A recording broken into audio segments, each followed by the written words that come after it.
to the kingdom. Cheers.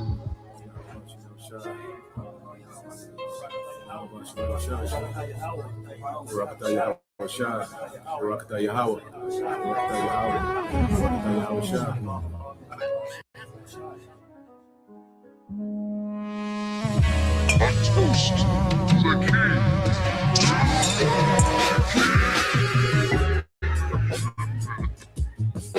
You elect will drink wine new with Yahweh Shai.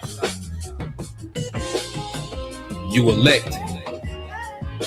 As of right now, we say hopeful elect.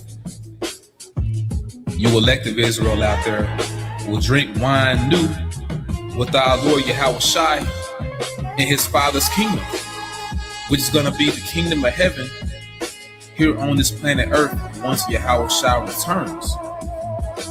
When our Lord comes back, one of the first things he's going to do is have a toast with his men. He's going to have a toast with his men, those that stood stiffly for his name and his Father's name. Let's read this one more time. Matthew chapter 26, verse 29.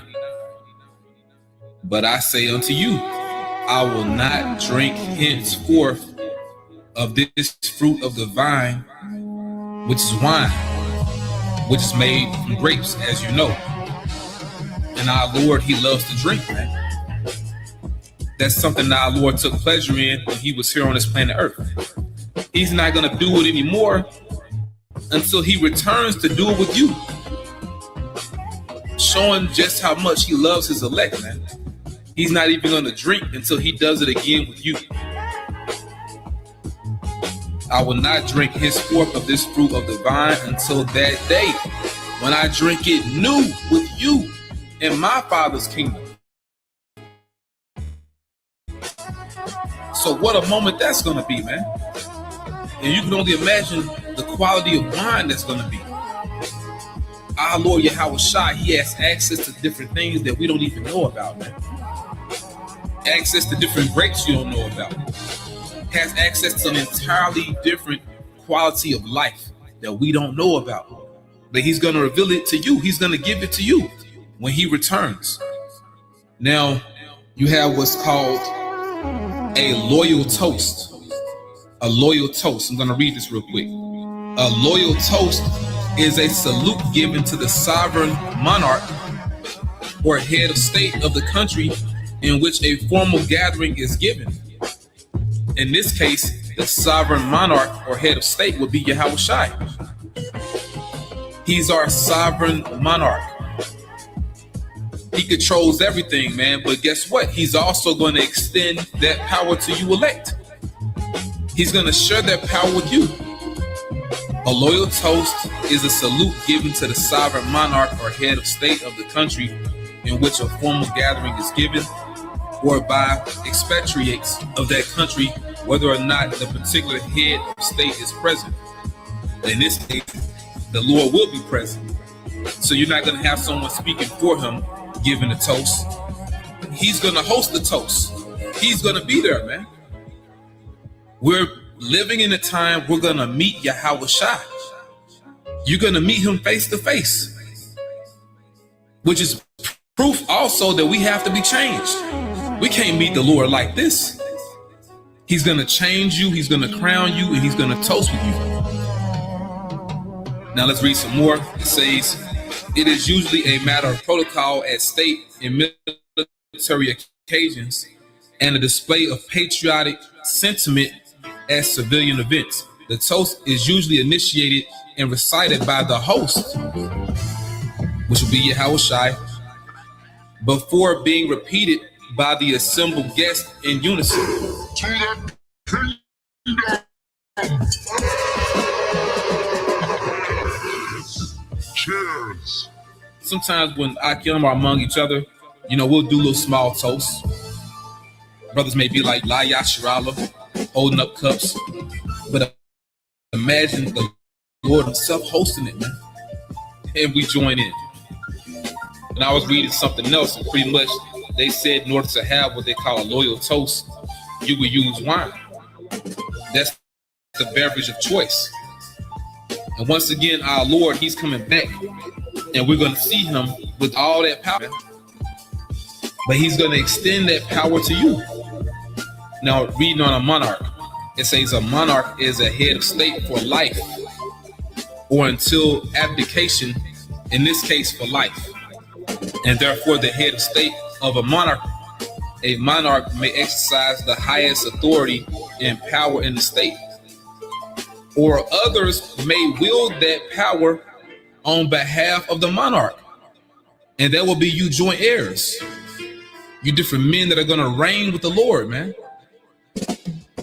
Usually a monarch either personally inherits the lawful right to exercise the state's sovereign rights, often referred to as the throne or the crown, or is selected by an established process from a family or cohort eligible to provide the nation's monarch.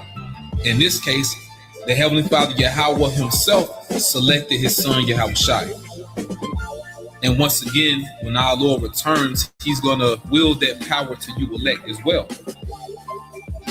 Once again, He's going to change you, He's going to crown you, and He's going to have a toast with you. A kingly toast. To the kingdom! Cheers! A toast with the king!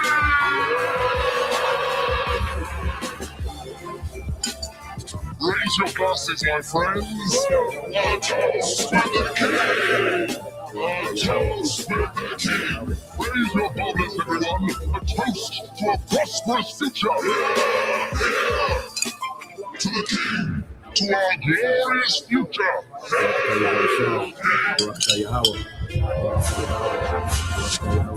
To the victors, blow the spoils! Raise your glasses! Cheers! Raise your chalices to the golden age of our kingdom. A toast to the king.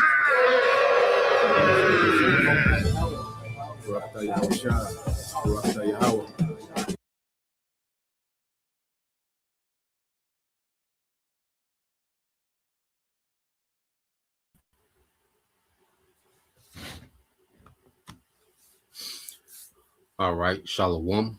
First and foremost, I would like to give all praise and glory unto Yahweh Bahashem, Yahweh Shai Bahashem, Makakwadash, and double honors unto the apostles and the elders of GMS who rule well, teach well, being great examples to his younger brothers, and peace and blessing and salutation to the hopeful elect out there pushing his word and truth and in sincerity across the four winds in the name of Yahweh Bahashem, Yahweh Shai Bahashem Kakwadash, pushing to get up out of here. Shalom to the hopeful elect, the believers, the listeners whom I came back to the obedience of the scriptures through faith in Yahweh Bahashem Yahweh Shai. All right. This morning news and prophecy, as we know, last night, there was a lot of talks, dealing with the ceasefire. Information is still coming out, so the news was announced, yesterday, and I know, and we spoke about this, at the beginning of this war, that there could be a potential off ramp. And this is how war works. Ceasefires are part of war, and at the end of the day, we have to just stick to the narrative of prophecy, man.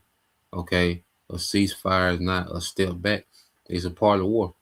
Okay, if we're going to go into what this ceasefire means, okay, dealing with, Iran, America, the small hats, and it's a fragile ceasefire. Okay, this is a very fragile ceasefire. You see, but this is all part of war. All right, this is all part of strategy. Okay, this is all part of politics. All this, plays a factor when you're dealing with war. Okay, so we're going to go into these things, but first we're going to some precepts. Then we'll go into, all right, the analytical aspect of what we got going on.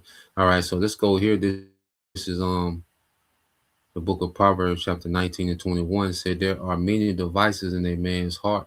Nevertheless, the counsel of the Lord there shall stand. So we know, regardless of what these nations do, with ceasefires and certain deals and negotiations and this and that.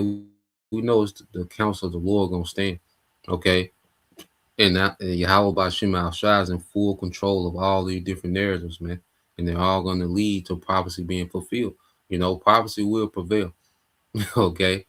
So this is not a step back from prophecy. No, this is just a part of the narrative, man. Because everything has its appointed time.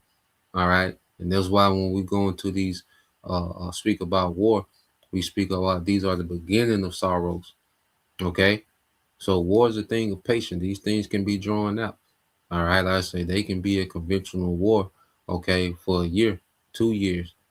You see, we're just a month in. We're just getting started in the war. Okay. So we know that these devils, and another thing too, this shows that Esau, all right, these elites, they're scrambling, man. It shows that they're scrambling because if their thing is to do a energy lockdown, well, this doesn't fit their narrative well. Okay, if their all right goal is to do an energy lockdown, well, this doesn't fit their narrative. The best thing for them to do, would you get into it?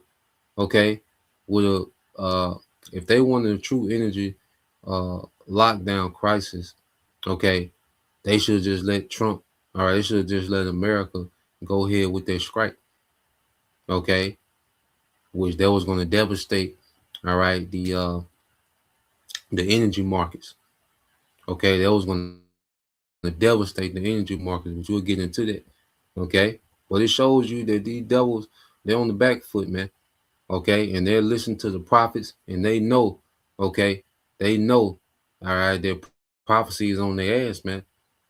Okay, this doesn't look good for the elites, man. It seems like they're tacky, they're confused, there's disagreements, things ain't going how they want to go. All right, they're trying to patch shit up. Okay, because we're gonna go into the timeline leading, all right, to the escalation. Okay, to the this so-called ceasefire. All right, which is a fragile ceasefire. So when you go into Habakkuk 2 and 3, saying, "For the vision is yet for an appointed time, but at the end it shall speak and not lie." So we know everything is at an appointed time. The Lord already got this thing mapped out. Okay, every ceasefire, every so-called negotiation, every escalation, every crisis, everything is already mapped out. The famine, you know, the MOTB, everything is appointed, has an appointed time. Okay, so there's nothing that's not working according to the will of the Lord. You see, everything is for an appointed time, but at the end it shall speak and not lie. Though it tarry, wait for it.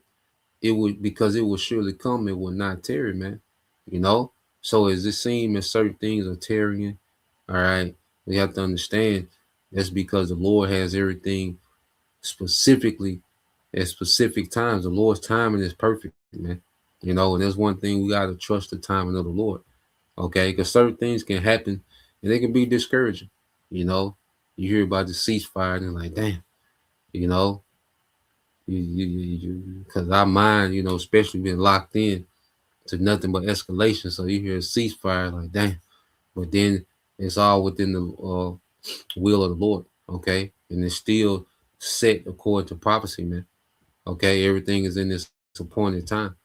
All right. So nothing is going backwards. Everything is always going according to plan. I have to have that mindset. Everything is going exactly according to the plan of Yahweh Shemal Shah. Okay. Job 14:5 says, "Seeing his days are determined, the number of his months are with thee. Thou hast appointed his bounds that he cannot pass," man. So Esau is on the timer. Okay. He don't have time, because really, part of this ceasefire, man, America had to crawl out the ring, man. You know, and so it was getting very bad. They had to crawl out the ring. You see, and Iran is planning strategically on their end because we have to understand these nations. They're all playing the long game, and they're trying to posture themselves and set themselves up in positions of power going into this new world order. Okay, they don't want to go into this new world order war torn. Okay, because if you, this war, all right, is doing a lot of damage to both sides. Okay, so these nations, all right, in their mind, they want to go into this new world order with power. Okay, so Iran, has made a power move, with these negotiations. Okay, with this war, Iran has bossed up in their region. Okay, so Iran has been upgraded from this war. They're much more stronger and respected right now, all right, than they were at the beginning of this war. Okay, and they're leveraged that new respect, that new deterrence that they've established through this month of fighting, and they're leveraging it politically and economically right now with these negotiations. Okay, I say we'll get into all that. All right, but you have to understand Esau has an appointed time. Okay, and he can't stretch this thing out. Okay, and I said, well, ultimately, America, they need their time out. Okay, they had to crawl out the ring. All right, because they was losing their ability to project any power in their region. That's why it got to the point to where Trump was on some last ditch shit. Some desperation shit, man. Okay, this is um this is Second Ezra chapter 4 and verse 37 says, by measure have he measured the time, and by number have he numbered the times, and he doth not move nor stir them until the said measure be fulfilled. So the Lord got this thing perfectly mapped out according to his timing of how he want each prophecy to play out. Okay. So this war is going to go to the next level when the Lord wants it to go to the next level. Okay, when the Lord wants it to go to the next phase.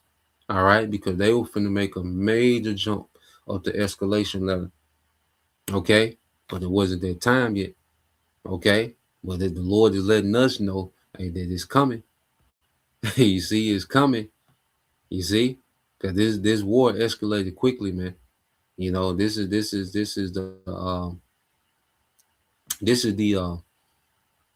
just watching these wars. This is the quickest escalation, that I've seen where they was finna go to. Like I said, this just in the month. And this was a lot of escalation that happened in the month. Okay. So let's just do a quick summary of, okay, how did we get to this ceasefire? So when you go to before the war started, what was America saying? Okay, we want to destroy, all right, their nuclear industry. They don't want Iran to be able to produce any type of uranium in any capacity. Then they wanted Iran to restrict, all right, and downgrade its ballistic missile systems. And they wanted, all right, Iran to stop aiding their proxies like Hezbollah, okay, different proxies in our Iraq, different proxies in Yemen, okay, and Hamas, okay, was known as the axis of resistance, okay. So they wanted to disband it, all right. So this is the negotiating points that America came into this war with, okay. So during the negotiation, all right, the small hats in Iran, the small hats in America, they struck Iran February 28th. All right, they killed General Soleimani. Not General Soleimani, the Ayatollah, all right, Khomeini. So they killed him first day, assassinated him first day. Okay. So then you had constant back and forth and escalations, all right, from day one. So whenever you a war, they got what you call an escalation level. Okay. Now, usually how the escalation level works is, okay, if you do something, all right, if you do something to me, I'm gonna match what you do. Okay. Or then I do something else and you match what I do. Okay. And that's how the escalation work. It usually go, you go to this wrong, I meet you on that wrong. You go to that wrong, I'm gonna meet you on that wrong. So that's how escalation ladder works. With this war, the way the escalation ladder was working was, all right, as America did something, Iran will go up another rung. Okay. America and the small hats would do something, Iran will go up another rung. So this was escalating different. You know, they was running up the escalation ladder. All right.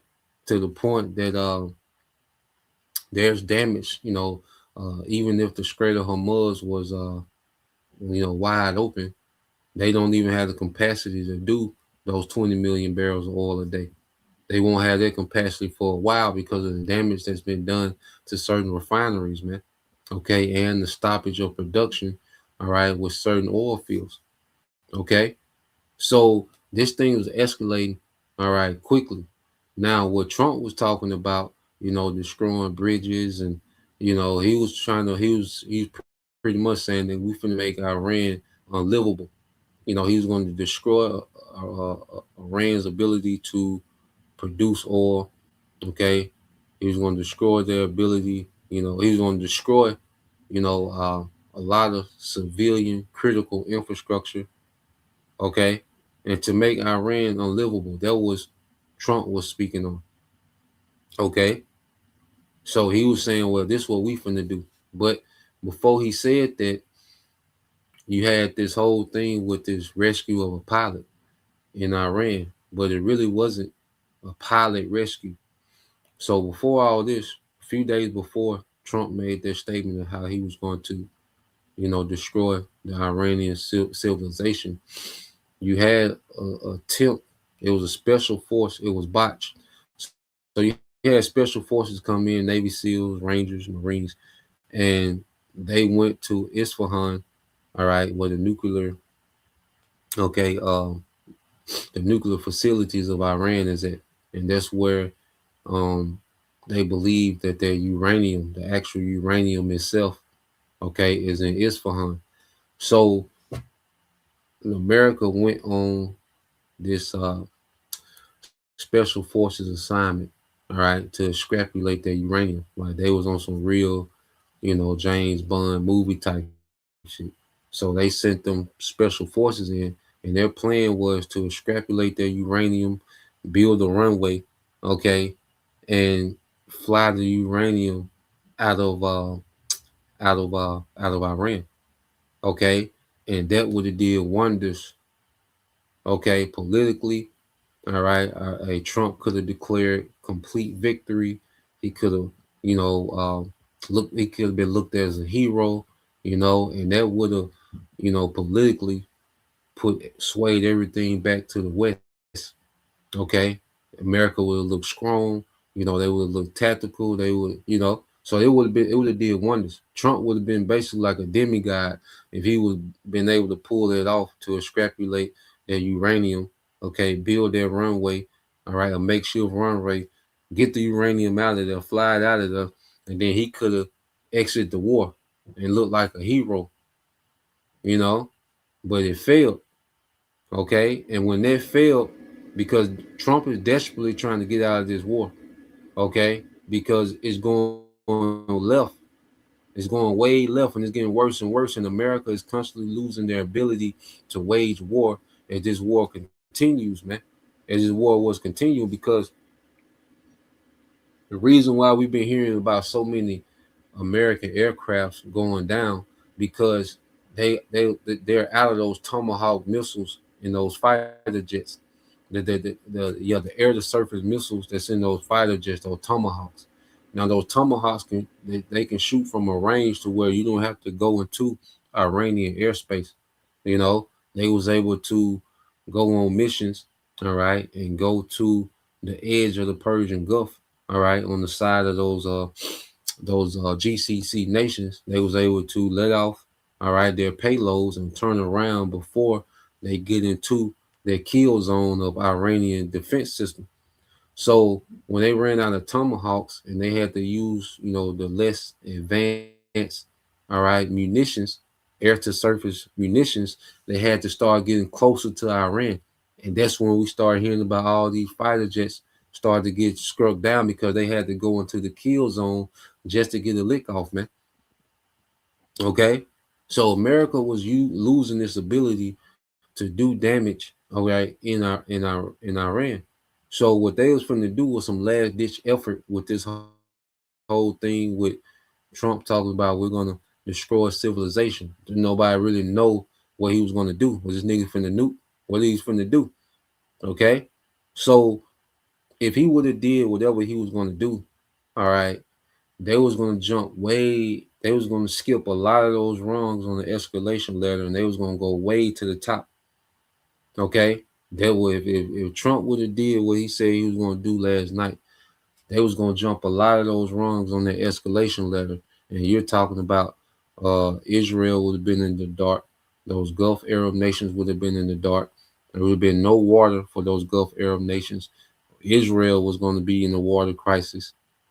Okay, the whole GCC, the oil, everybody's ability to produce oil was going to be eliminated. Okay, and you're talking about the oil market going crazy. You know, like hyperinflation. If that was to go down last night, all right, but it wasn't that time. But that's where they was at. You know, so Iran and America, they walked off the ledge, but they was right there at the ledge. Okay, they was right there at the ledge of this thing going way up to the top of the escalation ladder, man. Okay, so now they have these ceasefire. Now, a ceasefire is not an end of the war; it's a pause of the war. So they're giving each other 2 weeks, okay, to negotiate a deal that could possibly end the war. Okay. So a ceasefire is what they're in now, which there's been attacks still from the small hats in Iran, even after the announced ceasefire. Okay. Now, in this ceasefire, this what got to happen. That means that the small hats, all right, they have to cease attacking Iran. So we know that America can't control BB, man. Okay. So any second, all right, the small hats can, all right, break the ceasefire. Okay, with Iran, and the war gonna start back like it never stopped. Okay, that's why it's called a fragile ceasefire. Okay, well, let's get into some of the details. Let's let them go into it, and then everybody, you know, Iran is claiming a victory because now Iran is the one setting, all right, on the talking points for negotiations. Iran is dictating the terms now. Okay, based off a position of strength. Okay, Iran is negotiating from strength. Okay, so the 10 points that they're bringing out, you see, is from a position of strength. All right, and see, things can never go back to like they were. See, Iran now, they bossed up. The Strait of Hormuz, you got to pay a toll. Okay, see, Trump whole thing is to try to get some victory. Let's open up the Strait of Hormuz, nigga. It ain't closed, nigga. You just got to pay. Okay, you just gotta you just gotta check in now. You see, and see what Iran doing. They're making this thing legit. Like, nah, nigga, you gotta check in with the Strait of Hormuz now. Okay, so let's go here. Let's go to this first one and just kind of get some details about what's going on. Okay, so let's play this.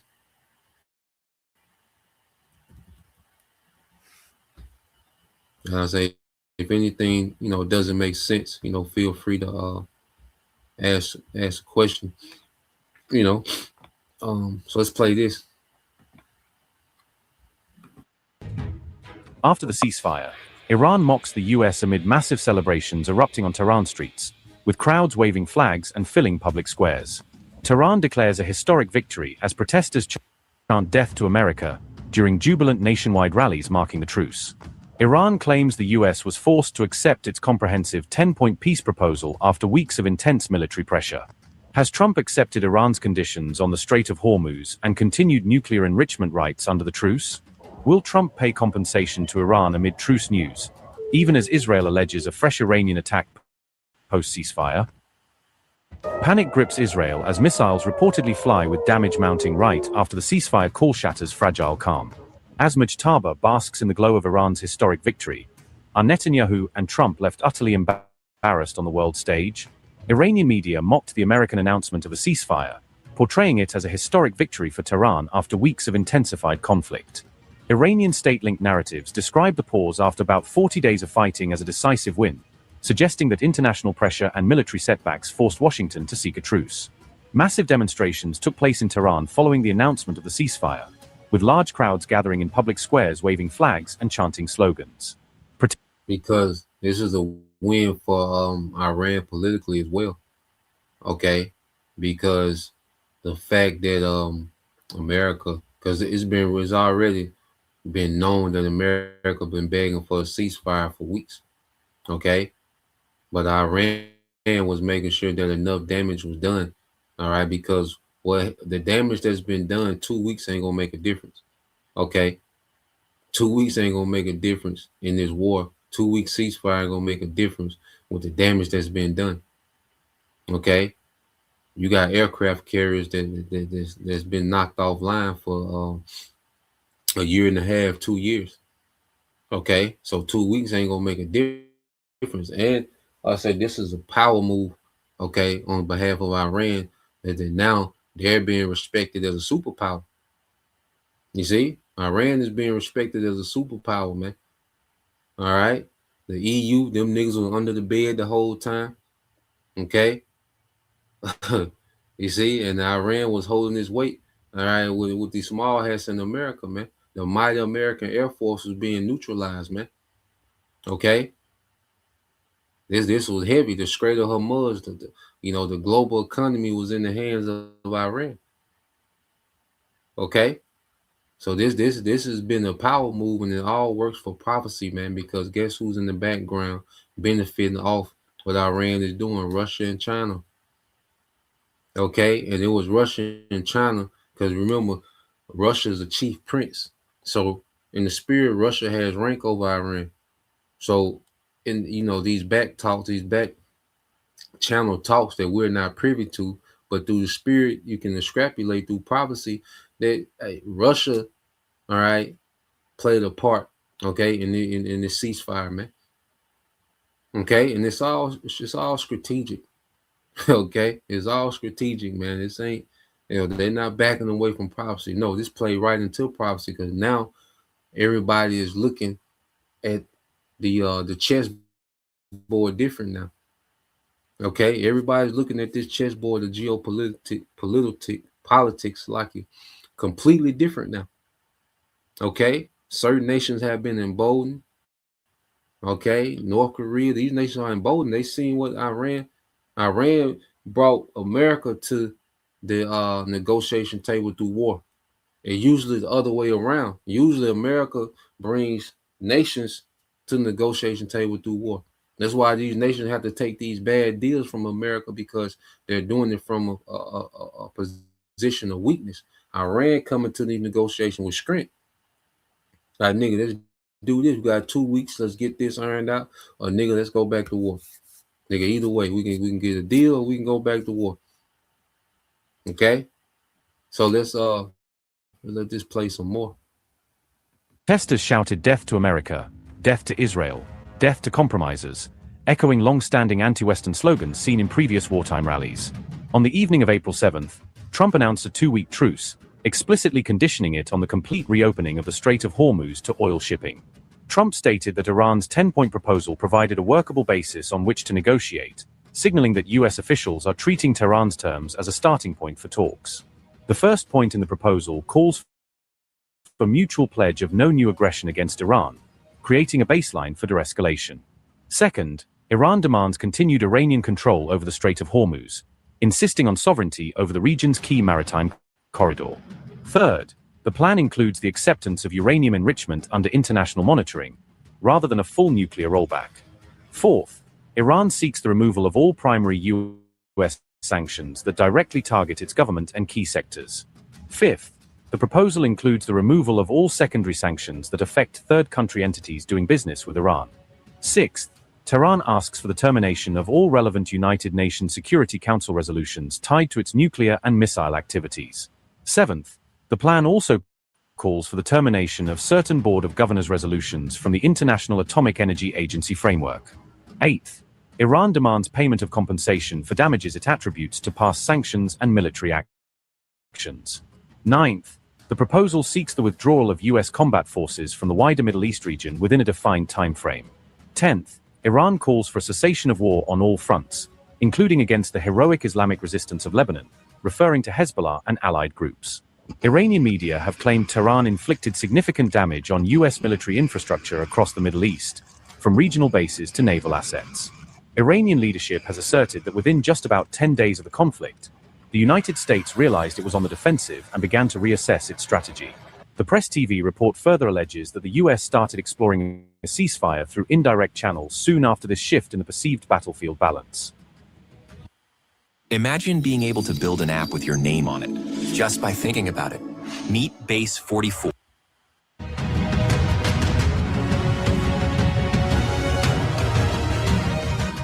Earlier on the evening of April 7th, President Donald Trump had confirmed that a ceasefire had been agreed after more than a month of intense war with Iran.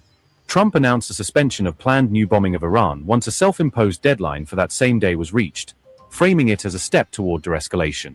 In response, Iran stated that if attacks against it stopped, it would cease defensive operations, indicating a conditional willingness to halt its own strikes. Trump stressed that the truce was contingent on Iran immediately, safely reopening the Strait of Hormuz, tying the pause in fighting to restore global shipping through the key choke point.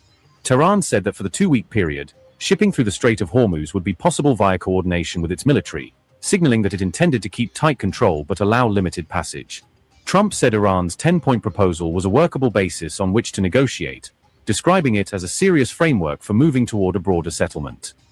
And see, America ain't gonna be willing to do none of that. Okay, America not gonna be willing to do none of that. So more than likely, ain't gonna be no negotiation. But what Iran is showing that nigga, we got the cards. You know, because his whole thing open the Strait of Hormuz, nigga. If the fact that America got to ask Iran to open the Strait of Hormuz, the world looking at that. Okay, now Trump, them, they can try to flip it like they got some type of victory out of it. In the Western media, the simple believe every word. But the world is looking like America is asking Iran to open the Strait of Hormuz. Okay, if you're asking, nigga, you're asking from a position of weak. If you have to ask, you're asking permission. And Iran said, look, as long as they check in, they pay their toll.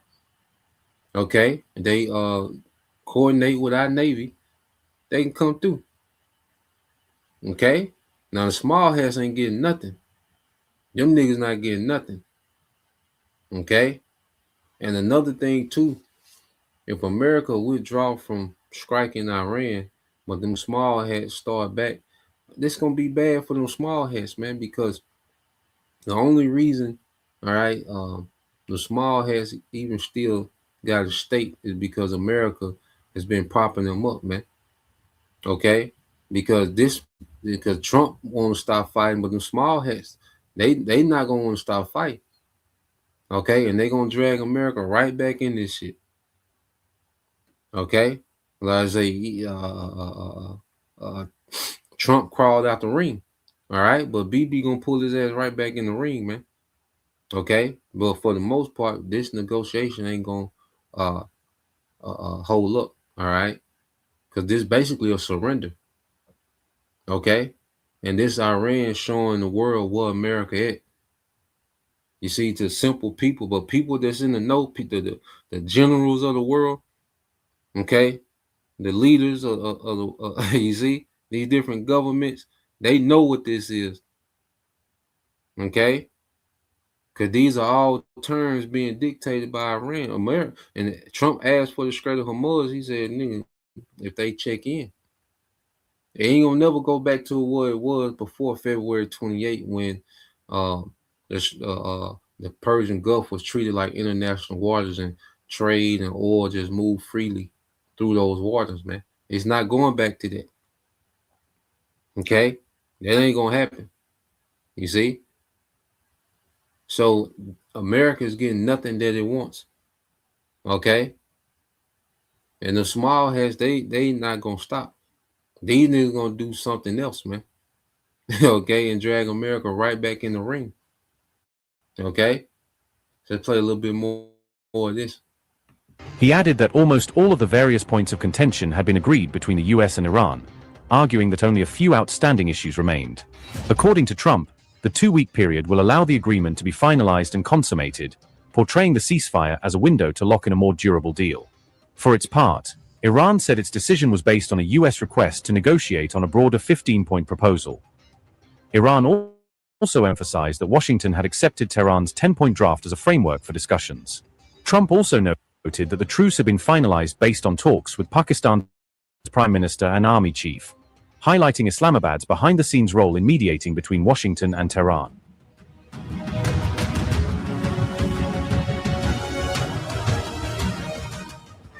Israel reported fresh missile attacks from Iran on the night of April 7th to 8th, just as news of a truce was confirmed, claiming the barrages had continued despite public talk of de-escalation. According to Israeli officials, Iran fired 2 to 3 distinct waves of missiles since Trump announced the ceasefire, suggesting that launches continued even after Washington's declaration. The Israeli military said some of the incoming Iranian missiles were successfully intercepted by its air defense systems, according to accounts carried by local media. The IDF also claimed that a number of those missiles were equipped with deadly cluster warheads, designed to break up in mid-air and scatter bomblets over wide urban areas. One ballistic missile attack targeting southern Israel triggered warning sirens across the region, as residents were urged to seek immediate shelter. That particular missile aimed at the south was later intercepted before impact, and authorities reported no injuries in that incident. Soon after, Iran launched additional missiles towards central and northern Israel, according to the IDF, broadening the scope of the latest barrage. Impacts were reported in central Israel, possibly caused by cluster submunitions or falling fragments from intercepted missiles, leading to multiple scattered impact sites. Rescue teams rushed to the areas where debris fell, though initial reports indicated there were no immediate casualties, only material damage. Subsequently, sirens sounded yet again in southern Israel as fresh missiles were detected and tracked inbound, keeping large parts of the country on edge. So even after the announcement of ceasefire, you still have Iran, all right, striking the small heads, man. You know? So yeah, this is a very, very fragile ceasefire, man. You know, and we'll see day for day, really hour for hour, how this thing gonna hold. Okay? But we know one thing, prophecy gonna prevail. Okay? And another thing, I know some of you brothers probably watch UFC. So really, this ceasefire is just a reset for America to reset themselves, because it's like Iran has America on the ground and they were doing damage. Okay, America want to stand up and reset, you know, because Iran has jumped on them and they ain't let off of them since. So America really want to reset itself, you know, and go back at them. Okay, they're not concerned about no peace deal. They want to topple Iran. Okay, so it's gonna be interesting, you know, day for day, hour for hour, you know, how these things play out. All right, so let's go here real quick. I think I got another one.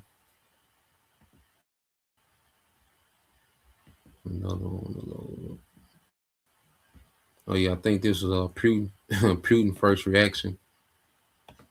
Putin's first reaction after ally Mujtaba appears to have forced Donald Trump to halt the war. Russia's first statement came after Trump announced a 2-week ceasefire with Iran. Putin aide mocked the United States and NATO bloc after Iran deals humiliating setbacks to US in war. Iran now appears to have gained both nuclear leverage and Hormuz advantage as Trump was forced to bow before Iran. Russia's foreign ministry on April 8th reacted to the newly announced Iran-US ceasefire after weeks of war. Maria Zakharova told Sputnik that Moscow had helped efforts to resolve the Middle East crisis on the basis of international law. Zakharova said Russia played a role in the peace push and framed that role as part of a law-based effort to defuse the conflict. Maria Zakharova said, and I quote, "Russia's active involvement in helping to resolve the situation was built on national interests, international law, and truly humanitarian goals." Unquote.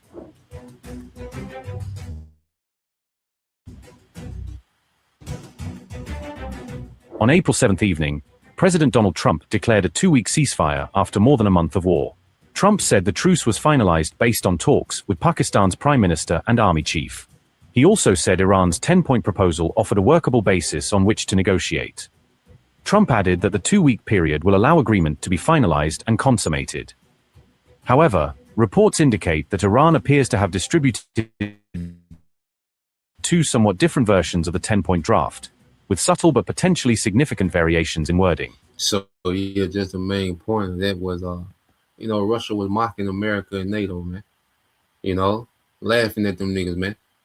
You see, because NATO, they ran, all right, that NATO base in Iraq, they got attacked, and all them niggas went home. Okay, and America's getting its teeth kicked in, and the small hats, all right, they never stood a chance. You see, so, Russia, all right, because if you, I've been looking at a few things, but you look at Russia and China in these UN meetings, lady, they diplomats that they sent to these UN meetings, or Russia and China been swagged up. Russia and China been going to these meetings swagged up, man. You got with a whole different demeanor, because everything's swinging in their favor. Okay, according to prophecy, man. Ezekiel 38, Kings of the East, man. Everything's swinging in the way of prophecy, man. When you look, some of them UN meetings with Russia and China, man, they in that thing swagged up, man. Okay, like damn, little homie beating the brakes off you niggas, man. Okay, because Iran, that's like they little homie. And anything, nigga, you can't do nothing with little homie. Y'all niggas don't want to see me. You see? But yeah, them diplomats, man, them foreign ministers from Russia and Iran been swagged up, man. Okay, that money, economically they've been winning. Politically they've been winning. Militarily they've been winning. They see America like, oh, we got this nigga, man. You can tell it's their spirit. We got this nigga. Because Russia and Iran, they get to get all this free, data on American military. They get to test their weaponry on America real time, and then we got this nigga, man.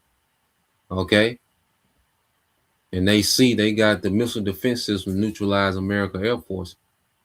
Okay, because remember Iran is playing with S-300s. Okay, there's rumors that Russia got S-600 and S-700 missile defense system. Okay, but you got S-300 shooting down F-35, nigga. That ain't that, nigga. You, nigga, nah, nigga, that ain't good. Okay, nigga, it only get worse. So, and Iran, they still had things that they haven't unleashed yet, man. So it's, the East swagged up right now, man. The West looking terrible, man. So let's I got one more. Let me see. Is this it? Yeah. Let's play this.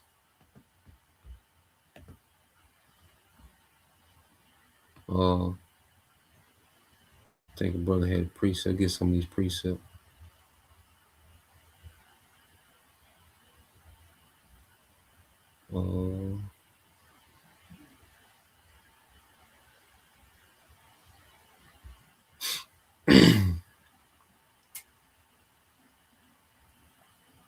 See. Let's go here. This is the book of Joel chapter 3, verse 9. This is the brother GMS DC Tazadak Yarah. And it says Joel 3 and 9 said, proclaim ye this among the Gentiles, all right, and prepare war. Wake up the mighty men. All right, wake up the mighty men. Let all the men of war draw near. Let them come up. Yeah, so the Lord has awakened the mighty men of these nations, man. All right, and you can tell they ready for war, man. You had the Chechkin, okay, which are Russian, all right, soldiers, but they're Islam, all right. They're the Islamic, okay, like special forces, okay, of the Russian military, man. Okay, and they were like, look, nigga, if America do a ground invasion, we won't in. You see, they was on deck. North Korea, North Korea sent personnel to Iran. shipping. There's rumors that they done sent some ICBMs to Iran. Okay, we gonna find out for sure. Okay, but the spirit of the mighty man, they've awakened, man. Them kings of the east, man. It's a spirit on them, man. Okay, to fulfill prophecy. All right, and Iran done set a precedent that has emboldened all these nations in that region, man. Okay, so you go verse 10, it says beat your plowshares into swords and your pruning hooks into spears. Let the weak say I'm strong, man. And we're seeing this. Okay, nation that was once weak are now in positions of strength, man. In 40 days, man, the whole tide done changed, man. Okay, the whole perception of America and perception of these other nations done changed now. Okay, and you can't. It's too much been undone. Too much been uncovered, man. America can't play this tough. Can't play this tough guy no more, man. Okay, all these threats and you're gonna do this and see, America can't do that no more. Well, nigga, we just seen you get whooped. We done seen you get the shirt tore off your ass, man. You can't come around here and put this tough Debo. Nah, nigga. Okay, we got options now. Go get Iran on your ass, nigga. The nation can say that, nigga, gonna go get Iran, activate Iran on your ass, man. Okay? Joel 3:11 says, assemble yourselves and come, all ye heathen, and gather yourselves together around about till it calls the mighty one to come down, O Lord. So the Lord still got this in progress, man. This little ceasefire, all right, this ain't got nothing to do, all right, with the Lord's prophecy being fulfilled, man, and what he wants to do in the earth, man. Okay? Thought I seen another one. I'm gonna let this one play. Oh, here you go, right here. Okay. This is First Thessalonians 5:3 says, for when they shall say peace and safety, then sudden destruction cometh upon them, and travail upon a woman with child, and they shall not escape. All right, this is from the brother you call Hopeful 144. Yeah, man. So that's another thing. The scriptures cover everything, man. So no matter how much this media try to push peace, like there's some path to peace, within these conflicts. No, it's gonna go there. It's gonna go all the way there. Okay, until America is a desert and Yahweh Shai has destroyed the militaries of the earth, man. It's gonna go all the way there, man. Okay. So let's go here. Let's play this.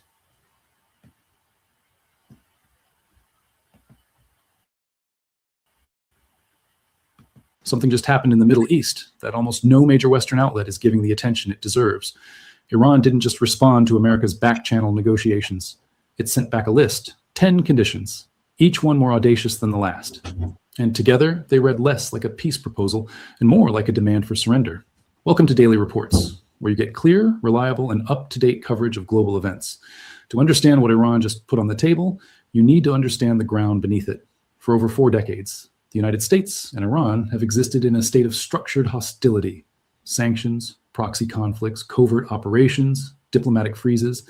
It has been, by any honest assessment, one of the most complex geopolitical standoffs in modern history. America's strategy was clear: economic suffocation. If you strangle Iran's oil revenues, isolate its banking system, and prevent foreign investment, the theory goes the regime eventually collapses or capitulates. That strategy did not work. What it produced instead was something the architects of maximum pressure didn't fully anticipate: a regime that adapted, that built alternative networks, that cultivated influence across the entire arc of the Middle East, from Lebanon to Iraq, from Syria to Yemen, without needing Wall Street, without needing SWIFT, and without needing Washington's permission.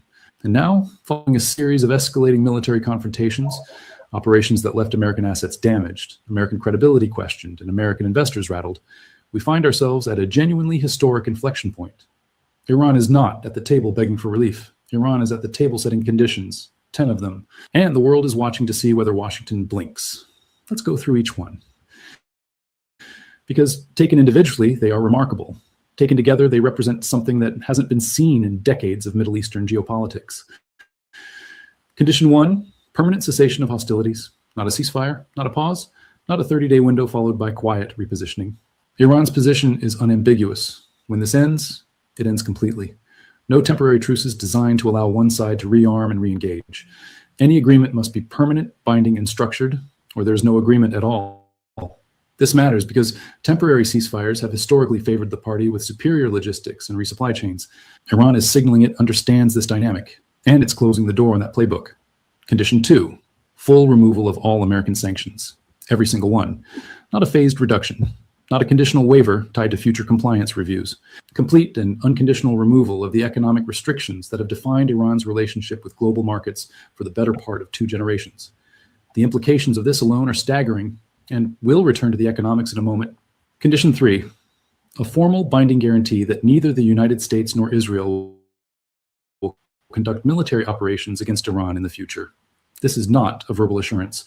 Iran is demanding something structural, a commitment that carries legal and diplomatic weight. Given that the history of such guarantees in this region is, to put it charitably, inconsistent, the enforcement mechanism here is the real question. Condition 4, Iranian sovereign authority over the Strait of Hormuz. This is perhaps the single most geopolitically loaded point on the list. The Strait of Hormuz is not just a waterway. It is the jugular of the global energy system. Approximately 20% of the world's traded oil passes through this narrow channel between Iran and Oman. The dollar value of goods transiting it annually is estimated at roughly $7.8 trillion. Iran is not merely claiming rights here. It has already begun implementing transit fees. Tehran's position is now explicit. The rules of this waterway will be set in Tehran, not in Washington, not at the United Nations. Condition 5, full withdrawal of American military forces from the broader Middle East region. Not a drawdown, not a repositioning, a full exit. The United States currently operates military installations across the Gulf, in Qatar, Bahrain, Kuwait, the UAE, and beyond. These bases represent decades of strategic investment. They are the physical embodiment of American power projection in one of the most resource-rich regions on Earth. Iran's demand, effectively, is that America packs up and goes home. Condition 6, the complete end of American political interference in the region. This goes beyond military presence. Iran is demanding that the United States cease what it characterizes as destabilization efforts, funding opposition groups, backing regime change narratives, supporting information campaigns designed to generate domestic unrest. In short, stay out of our neighborhood, politically and diplomatically. Condition 7, non-interference in Iran's internal governance. This condition is directed squarely at the debate over Iran's political system. No funding of protests, no support for internal dissent, no pressure campaigns tied to human rights framing as a pretext for regime change. Iran is saying, our system, our rules, our future, full stop. Condition 8, full financial compensation for war damages. Every piece of infrastructure destroyed. Every economic disruption caused by military escalation. Every facility damaged. Iran is demanding that America foot the reconstruction bill entirely. The precedent this would set is extraordinary. It would be the first time a non-Western nation has successfully extracted war reparations from the United States through leverage rather than legal mechanism. Condition 9, a formal future framework to prevent re-escalation. Iran is thinking institutionally. It wants a structured diplomatic architecture, clear communication channels, agreed protocols, defined red lines, to prevent future crises from spiraling into conflict. This is actually the most pragmatic point on the list. It suggests Iran is not simply posturing, it is thinking about the long-term shape of the post-conflict order. Condition 10, an American guarantee covering all 9 prior points. Not a gentleman's agreement, not a presidential statement, a formal verifiable guarantee that the United States stands behind every single condition listed above. Together, these 10 points don't just ask America to negotiate. They ask America to fundamentally reconfigure its entire strategic posture in one of the most important regions on the planet. Here's where most commentary gets it wrong. People look at these 10 conditions and say, this is fantasy. America will never accept this. And that may be true. But that framing misses the deeper strategic logic at work. Iran doesn't necessarily expect America to accept all 10 points. What Iran is doing is something far more sophisticated. It is redefining the negotiating floor. In any negotiation, the party that sets the opening position controls the eventual outcome. If you ask for everything, you walk away with something significant. If you ask for something modest, you walk away with very little. Iran just asked for everything, and it did so from a position of demonstrated capability. The message embedded in these conditions is not just diplomatic, it is structural. Iran is saying, we have already shown you what we can reach. Imagine what we are willing to reach for if these negotiations collapse. This is coercive diplomacy at its most refined. It doesn't require screaming, it doesn't require theatrics. It requires only that the other party understands the cost of failure. And Iran has made sure that cost is now legible. Let's think about this from Washington's perspective. The United States is simultaneously managing trade tensions with China, domestic economic pressures, a volatile bond market, and an election cycle that has already demonstrated the political cost of foreign policy entanglements. Investors have already begun recalibrating their assessment of American economic stability. The signals from global markets over the past several months have not been subtle. Confidence in American institutions, while still significant, is no longer unconditional. Against this backdrop, a protracted military and economic conflict with Iran is not simply undesirable. For significant factions within the American political and financial establishment, it is genuinely alarming. The back-channel communications that reportedly preceded Iran's formal response were not American confidence in action.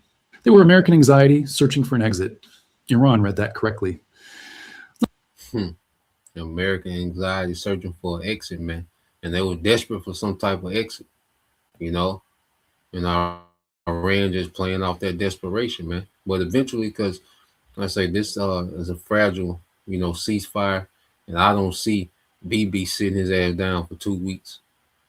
Okay, I don't believe that. And then I think as the brother got this as well.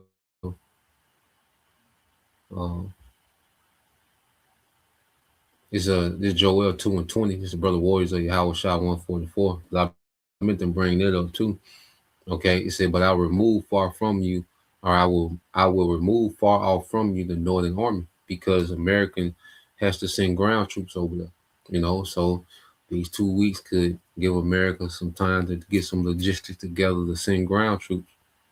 Okay, but these niggas are not. America is not trying to negotiate with Iran. Okay, in good faith, man. All right, this is what you call a strategic ceasefire, and the nigga trying to reposture. Okay, they're trying to get a reset. Okay, they're getting low on munitions, like I say. So this is a reset. Okay, and hopefully they get some logistics together to send ground troops, man. Okay, but we'll see.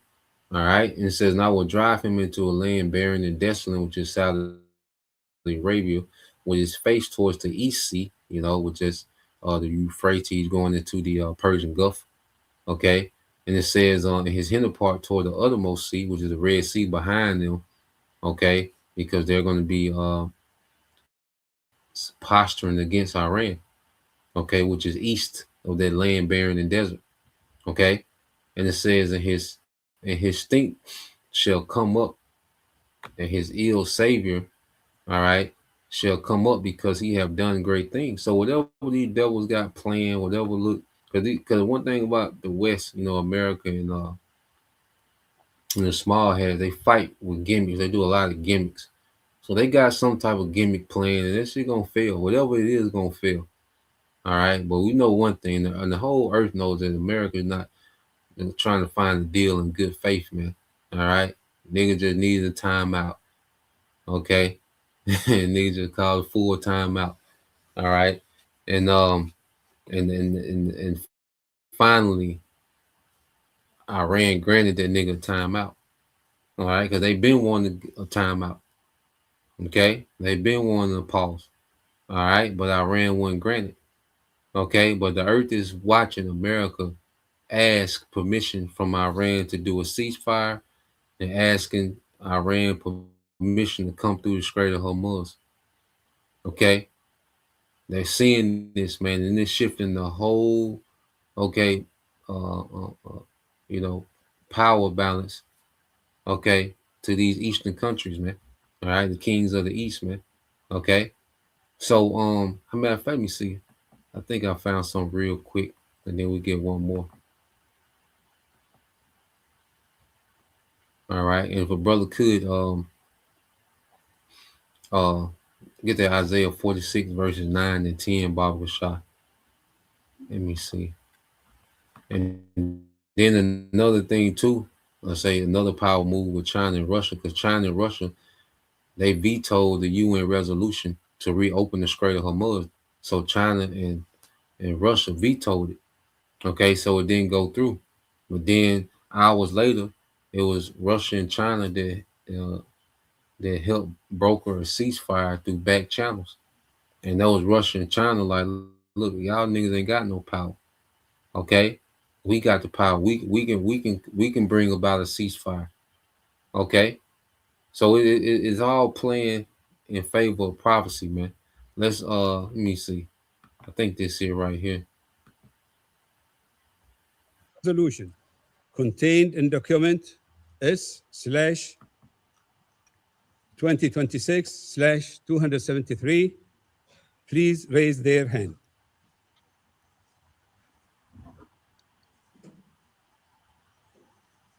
Those against?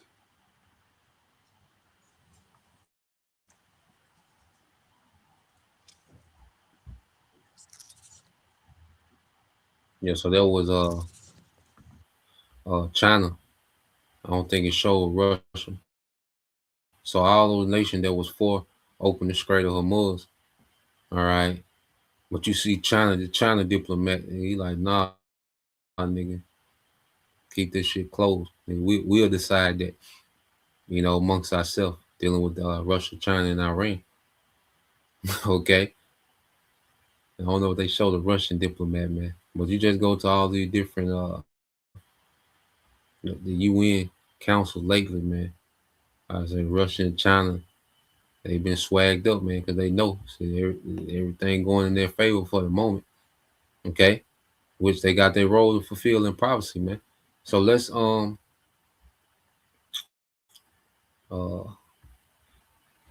yeah, let's get this, and we'll end it here. It'll be a lot. It's gonna be a lot to watch these next couple of days.